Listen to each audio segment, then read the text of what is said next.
Hi everyone, so today we have an analysis video of the Wisconsin Senate race between the incumbent Tammy Baldwin and the Republican challenger, the state senator, Leah Vukmir. So today we'll be looking at the polling data that we've been getting out of the state of Wisconsin. We'll also look at the last time Baldwin was on the ballot in the state. We'll look at Tammy Baldwin and how she did in the polling in 2012. We'll also look at the primary info from Politico. We'll look at the Wisconsin primary results from 2016 from the New York Times. We'll look at Trump's approval rating, and we'll look at Donald Trump and the tracking Trump in that state. So what we're also going to look at, I forgot to bring it up, is Tammy Baldwin's approval rating, which is very interesting to look at for a state like Wisconsin. So we'll have that open as well. So Wisconsin is very interesting state as it usually votes Democratic, but Donald Trump flipped the state to the Republicans in 2016. So most political pundits rate this as likely or leaning Democratic, and I can't say I necessarily agree or disagree with that.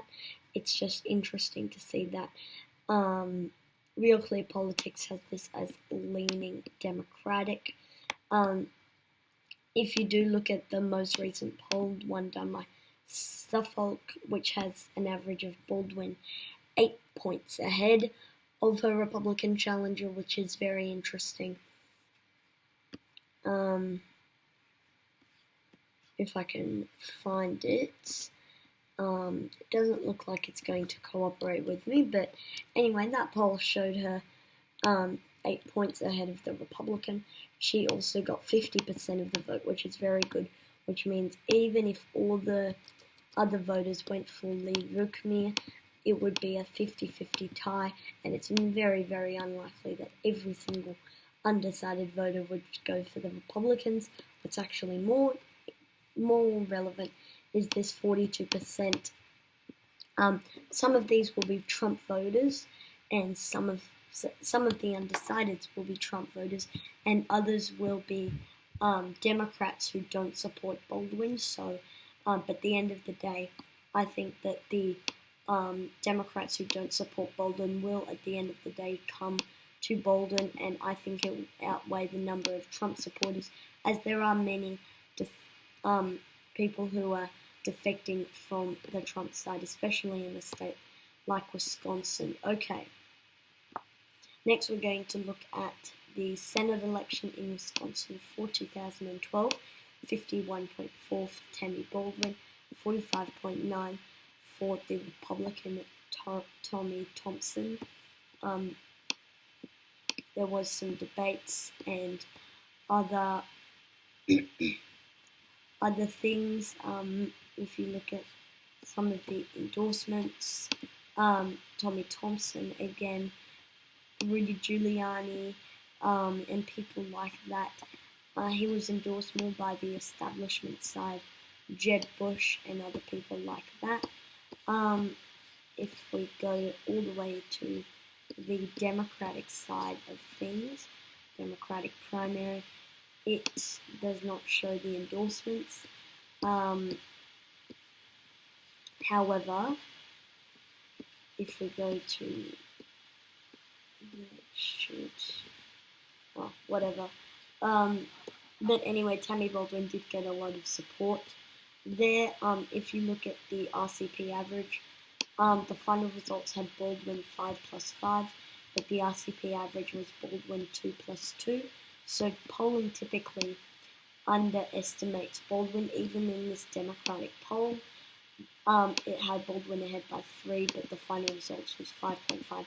So very interesting things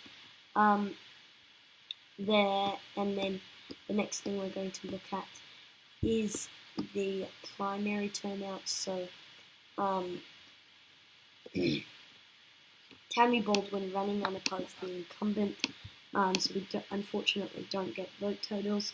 But then on the Republican side, the establishment favorite, Leah Vukmir, was able to win. Didn't win the majority of counties, but nonetheless was able to come back and win the major population centers like Milwaukee and Kenosha County and many others along the main populations.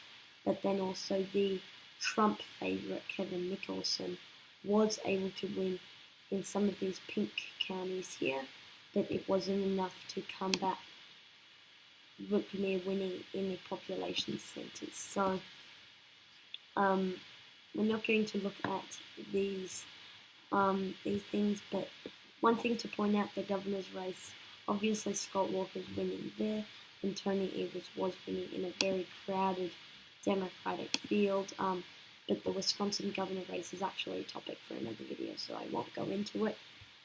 Next one is the Wisconsin primary results from 2016. The Democrats did underperform the Republicans.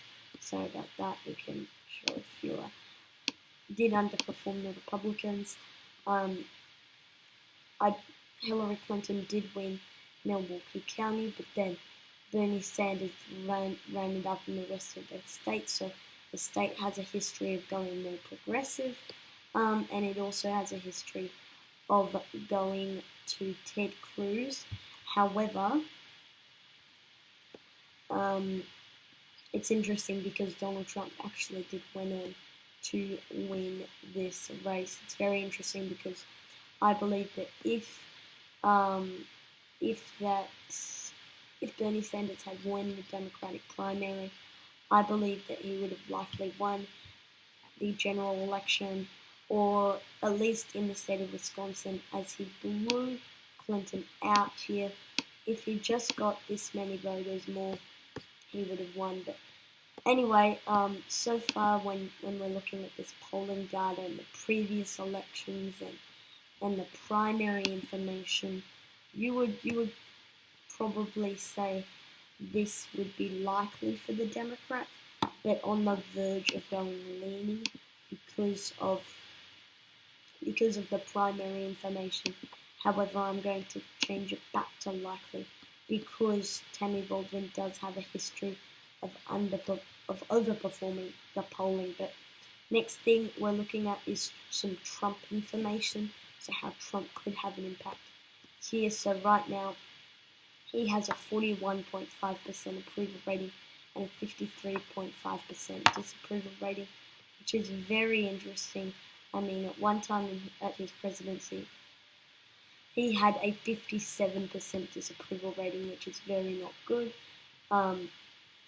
Next, we are going to look at Trump's approval. So if we go all the way back to when he was first elected, he had a +6 approval in Wisconsin, and he went on to win, if I can find a tab for the 2016 election results.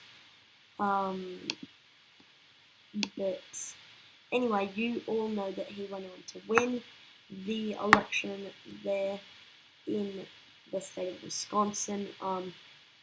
Everyone pretty much knows that. And he won that by less than 2% when he had a 6% net 6% approval. And then when you track it all the way down to where it is now, so he already has a history of underperforming his approval rating in the election, so it's -4. And if you go all the way up there, that would be a -19 loss. Obviously, the Republican isn't going to lose by 19 points, but it's just interesting to compare that. So when you're looking at Trump's approval, you would say, oh, let's move it into the safe column. However, look at Tammy Baldwin's approval rating. She only has a net 5% approval rating, and that's very, very bad. For Baldwin, I mean, 44 to 39, not too good for the Democrat there.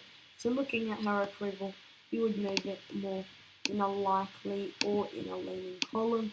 I'm going to leave it off at leaning Democrats because, but you guys know that it's sort of between leaning and likely, maybe slightly more leaning. So anyway, that's it for today. tomorrow we'll be doing the final election, which is the state of Minnesota. The special election there, Tina Smith versus Karen Hosley. I think you guys can know who's going to win. But in my analysis videos, there's a few things. One, North Dakota, that could be between tilt or leaning for the Republicans.